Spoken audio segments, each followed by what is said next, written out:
Tell me, when you're looking at philanthropy in the former Soviet Union specifically, many American philanthropists speak about the growing number of oligarchs, the wealth that's there. And there's always this question of why should American Jewry support Jewish life in the former Soviet Union if there seems to be money that's available? How do you remain comfortable in supporting programs in the FSU when there seems to be money there? I'll answer that beyond the Soviet Union. One could make the same argument about Israel. We support Israel in a significant way. Israel is a very wealthy country today. There are 6 or so families that are multi-billionaires, and they are equivalent to the oligarchs in Russia, and they don't give. I think in both cases, for different reasons, there is not a history of giving.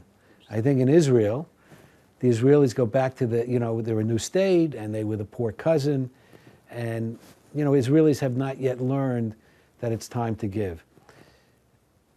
I have a problem that the oligarchs are not supportive.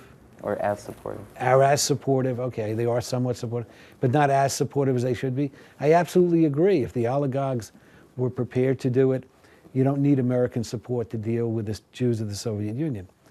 My answer is that they're not doing it, somebody's got to do it, and that's what we're here for. And maybe it needs to have time for people Yes. to appreciate the fact that these programs are important to them.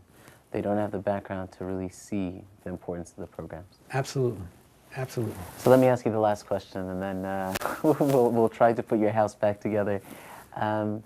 Is there a program or a project that is of specific pride to you, that you felt that here was an investment that I made, and it really was a valuable investment. It made the kind of transformative changes that I was hoping and praying that it would make? In the Soviet Union or No, just in general. Just probably the thing that gives me the greatest pleasure on some level, the nachas, is the JCH of Bensonhurst, because they really have brought Jews back.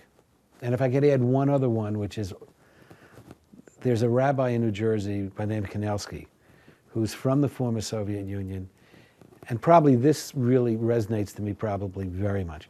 A friend of mine came to me and said, there's this rabbi in New Jersey, he's Russian, he was born in the former Soviet Union, he's a Lubavitch rabbi, and he's performing brisses on new Americans from the former Soviet Union. Would you be a sandik? So I agreed. Rabbi called me. One Sunday morning I went out to New Jersey, Elizabeth, New Jersey, and I was a sandik. I assumed it was a young man. It turned out he was about 45. And thin. And in the basement of the shul, there was a moil performing a bris, and I'm sitting there, and they gave me a siddur in Hebrew and Russian. I would have read the Russian, anything not to be involved. And at the end, I had the pleasure of giving him his name. Afterwards, I sat with the rabbi, and I said, Rabbi, I'm curious.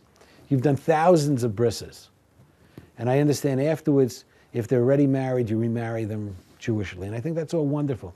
My question to you is, how many of them afterwards are involved Jewishly? And his answer to me was, about a third belong to his synagogues. He has a number of synagogues. They come to shul. He's not saying they come every week, but they do come to shul, and they're living a Jewish life. To me, that's probably the number one. Transformational. Taking people who had no connection to being Jewish, and they're living a Jewish life. Thank you. Thank you very much, Phil. And again, thank you for allowing us to use your home. It's our pleasure. Thank you.